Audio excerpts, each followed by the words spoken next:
Fala pessoal, vamos começar mais um Pedro Responde e hoje um comentário muito legal que fizeram num vídeo nosso sobre a greve dos caminhoneiros. O comentário foi do Joel Ribeiro Cabreira. E como foi um pouco longo, a gente vai botar ele aqui na tela rapidinho agora e a gente vai responder ele por partes, beleza? Primeiro de tudo, Joel, muito obrigado pelo seu comentário e vamos começar com a resposta. E a pergunta do Joel começava assim: boa iniciativa, mas não concordo plenamente. A oferta de caminhões é maior que a demanda desde muito tempo. Os caminhoneiros autônomos não são beneficiados pelo financiamento do BNDES, pois só pode usufruir para a compra de caminhão zero e 99% dos autônomos só podem comprar caminhões usados. Joel, realmente, os caminhoneiros autônomos não são os únicos beneficiados pelo programa Pro Caminhoneiro financiado pelo BNDES. Na verdade, o que a gente mostrou no vídeo foi que o programa mexeu de forma artificial com a oferta total de caminhões no mercado brasileiro. Então, para essa nossa análise, não é relevante se o aumento ocorreu com os autônomos ou só com os frotistas. Agora, se a gente pegar os números, vamos lá, não sou eu que estou dizendo, são os números. A gente vai ver que a sua afirmação, a oferta de caminhões é maior que a demanda desde muito tempo, não é bem verdade. A gente vai colocar aqui um gráfico que explica bastante isso. Por esse gráfico, dá pra gente ver exatamente o deslocamento da curva para cima do aumento do número de caminhões e para baixo do número de fretes a partir do ano de 2008. É importante a gente dizer que a relação aumento do número de caminhões versus o crescimento da economia não é uma realidade brasileira.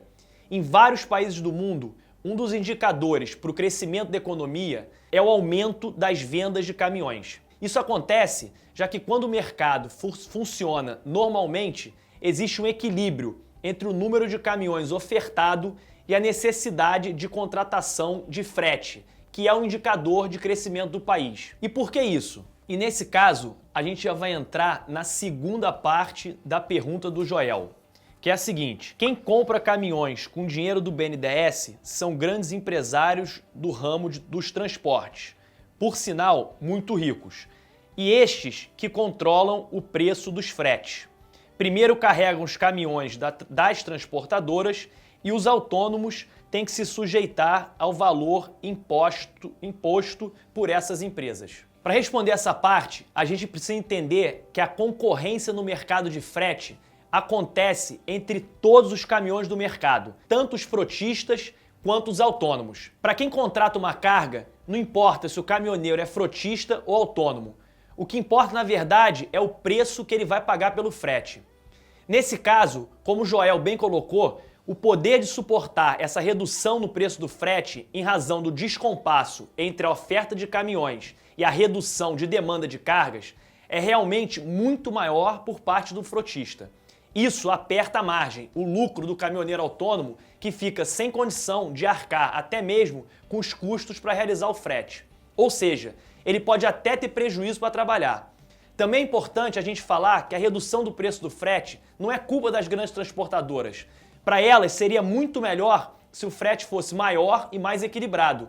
Mas isso não acontece por força do desequilíbrio entre a oferta e a demanda que se criou nesse mercado de maneira artificial. E aí a gente entra na terceira parte da pergunta do nosso Joel.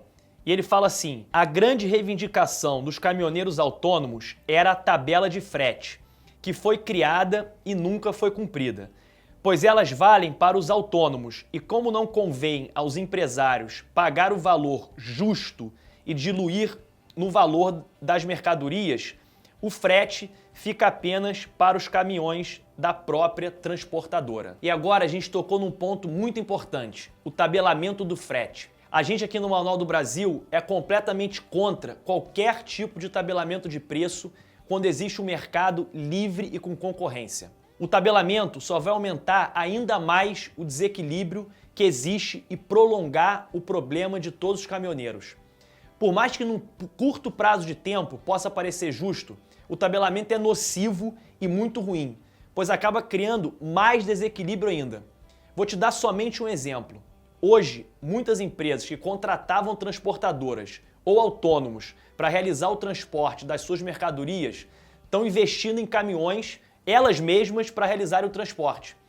Então, como a gente pode ver, esse tiro acaba saindo pela culatra, diminuindo ainda mais o volume ou a demanda de carga para ser transportada. Mas pessoal, eu falei e Joel, não vou deixar você sem solução não e vou dar aqui a minha opinião. Existe sim uma solução e na minha opinião existem duas soluções possíveis para esse problema. A primeira seria a criação de um programa para retirada de caminhões do mercado, o chamado sucateamento da frota. A segunda é a gente torcer para o PIB crescer o mais rápido possível para que a demanda por carga encontre lá naquele gráfico que a gente mostrou a curva de oferta de caminhões e o preço entre em equilíbrio novamente. E aí, Joel, concorda? E você, gostou da nossa resposta? Manda pra gente nos comentários sua opinião, sua pergunta, o que você quiser, que a gente vai continuar batendo um papo com vocês por aqui. Não esquece de dar um like no vídeo, compartilhar e se inscrever no canal, além de apertar o sininho para receber nossas notificações.